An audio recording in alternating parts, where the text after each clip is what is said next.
Certo, então agora a gente continua vendo os componentes desse maior milagre, talvez nesse sentido do Antigo Testamento, Deus trazer para perto de si mais de 100 mil pessoas de uma cidade pagã, condenada à destruição por causa dos seus pecados, prestes a ser subvertida ou destruída, se não fosse a misericórdia do grande Deus, utilizando um dos piores profetas nesse sentido, em exercício, que é Jonas, o profeta mais bem sucedido que fracassou. Nós vimos na prévia anterior que um dos elementos desse arrependimento verdadeiro, que os ninivitas tiveram, foi a crença em Deus. Sua natureza, sua justiça, sua fidelidade àquilo que havia prometido, sobre destruição. Ao mesmo tempo que tristeza pelo pecado. Tristeza tanto de baixo para cima, isso é do povo comum, tanto de cima para baixo, começando do rei, para dar um discurso unificado de como aquele povo estava sentindo em relação a isso. Mas tem outras coisas aqui. Eles entendem, terceira coisa, a gravidade do pecado. Ele diz assim, versículo 9, quem sabe, talvez Deus se volte e mude de ideia, e então se afaste do furor da sua ira, para que não pereçamos. Então, aqui é um componente da confiança, da crença em Deus. Essa crença aqui tem um conteúdo, tanto o caráter de Deus, quanto nesse sentido aqui específico que Deus tem acabado de prometer. Deus prometeu que 40 dias Nínive seria destruída. E eles creem nisso. E eles veem a gravidade disso no versículo 9. Este pecado, esta violência que ele falou no versículo 8, ela traz sobre si uma resposta desse Deus justo em punir. Muito interessante, isso é muito parecido com o que os marinheiros viram no capítulo 1, Quando estavam pensando em jogar, e aí depois eles acabam jogando, ele pede para que Deus não os considere culpados por causa desse homem. É muito interessante. Versículo 14. Senhor, rogamos que não nos deixes perecer por causa da vida deste homem, e não faças cair sobre nós este sangue inocente. A gente vai fazer o que ele pediu para a gente fazer. A gente sabe que o Senhor de alguma forma é justo e sabe que essa atitude, essa atividade, essa ação que nós vamos fazer demanda que o Senhor nos trate de maneira justa, tomando, requerendo o sangue das nossas mãos, mas pedimos que o Senhor não faça isso, que use de misericórdia. Eles reconhecem a mesma coisa aqui. E aí, por último, talvez um dos mais interessantes, versículo 8, todos devem ser cobertos de pano de saco e de cinza, pano de saco, ou cinza eu estou só acrescentando direto, porque o rei senta em cinza. Tanto as pessoas como os animais, então clamarão fortemente a Deus e se converterão, mudança de direção, cada um do seu mau caminho, do seu caminho impiedoso, maligno e da violência que há nas suas mãos. A palavra que violência que há nas suas mãos pode descrever a característica mais clara desse mau caminho. Se converterão de quê? Eles mudarão de ideia a respeito da maneira como eles conduzem a vida, que é mal, o caminho deles é mal. E isso aparece de maneira mais clara na violência. Eu preciso dizer que ninguém gostava dos assírios naquela época. Os persas, ninguém gostava, só porque os assírios tinham esse costume terrível de reiterar a violência de suas mãos nos povos conquistados. Então, não é só que os israelitas não gostavam dos assírios, não era só isso, é que a fama dos assírios em relação à violência, isso ia para além das fronteiras de Israel. Todo mundo conhecia a violência, a maneira como eles lidavam com os povos que eram tomados, eram conquistados, saqueados. Eu tenho aqui uma citação do rei Assurbanipal, certo? E eu quero que a gente tente encher essa questão da violência que eles citam aqui, muito interessante. Eles não deixam assim meio que aberto, vamos nos converter do nosso mau caminho. Não, eles citam o pecado, ou o pecado que mais os caracterizava pelo nome. Então, e aí o Novo Testamento vai dizer da mesma forma, né? Aquele que roubava, o ladrão, não roube mais. Aquele que tinha prática homossexual, deixe essa prática e viva a sua vida, né? Para agradar a Deus. E aí vai falar muitas dessas atitudes anteriores que agora precisam ser quebradas e converter, que caracterizavam a vida daquelas pessoas. Aqui não era diferente. Violência caracterizava a vida dos assírios. E eles estão arrependidos e planejam se converter, clamar ao Senhor. Clamar em quê? Clamar por misericórdia. Clamar que Deus seja propício. Clamar que Deus tenha misericórdia.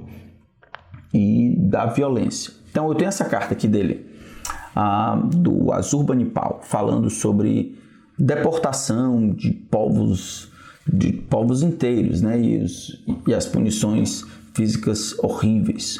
Ele diz assim, eu construí um pilar na porta da cidade e eu empalei todos os líderes dos homens que haviam se revoltado contra mim, e cobri o pilar com as suas peles, ou com a pele deles.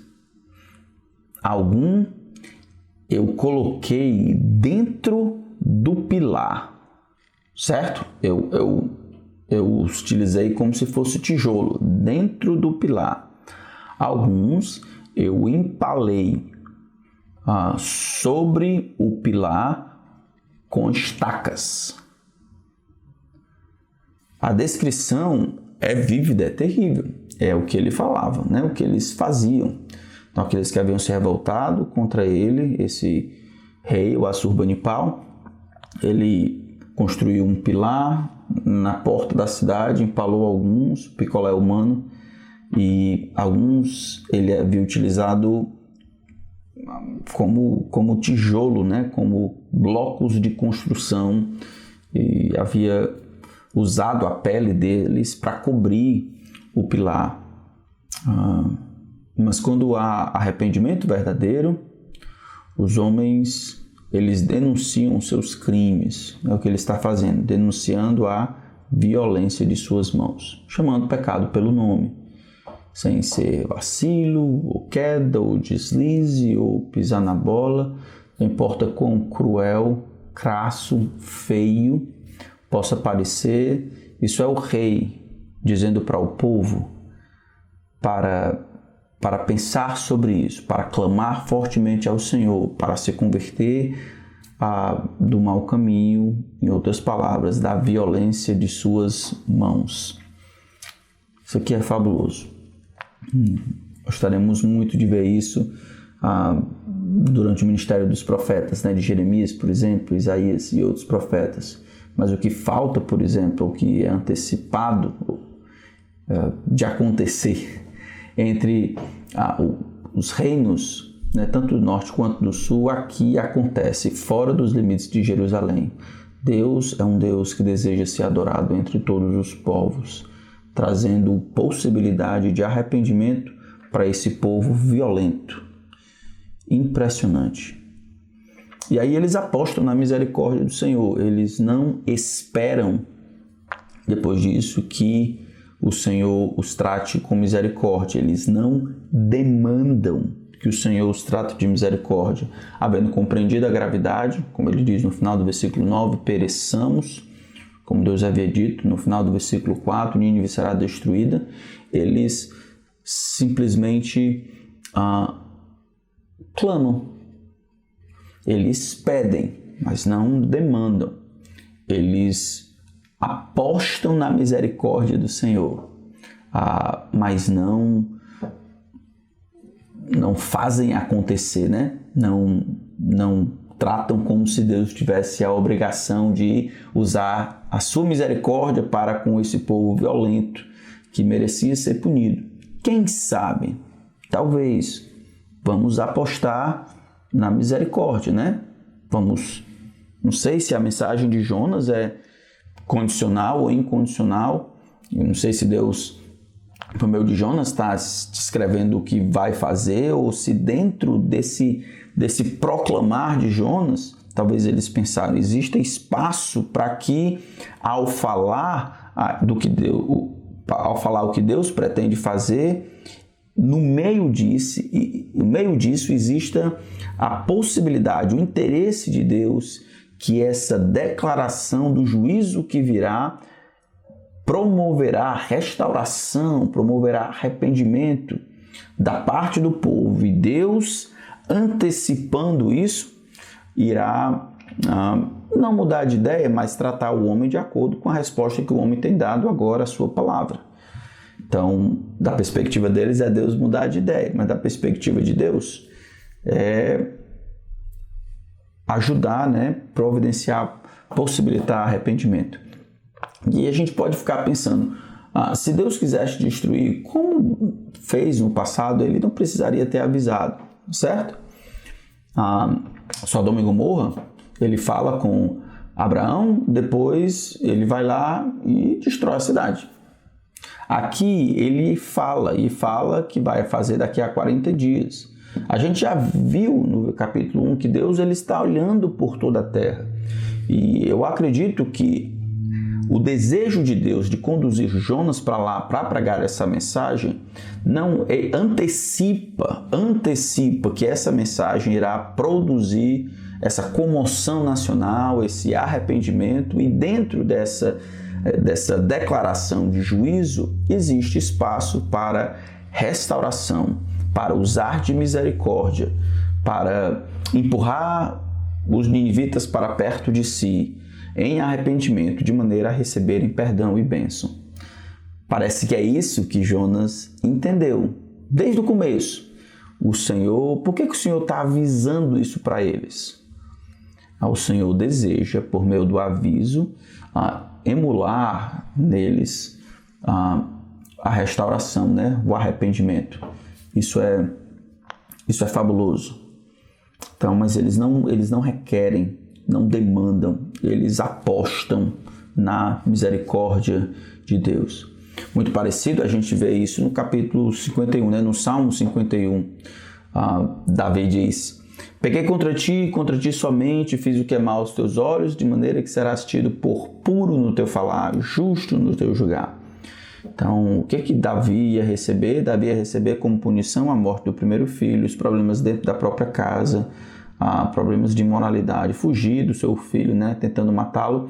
Mesmo assim, Davi considera o Senhor justo em fazer o que disse que ia fazer por meio do profeta Natã.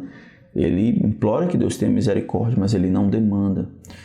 A gente pode aprender com os ninivitas a implorar misericórdia ao invés de demandar, de compreender a gravidade dos nossos pecados e implorar que o Senhor tenha misericórdia, mas numa atitude mais humilde. O Senhor pode usar a misericórdia dele como quiser. Então o versículo 10 diz assim: Deus viu o que fizeram.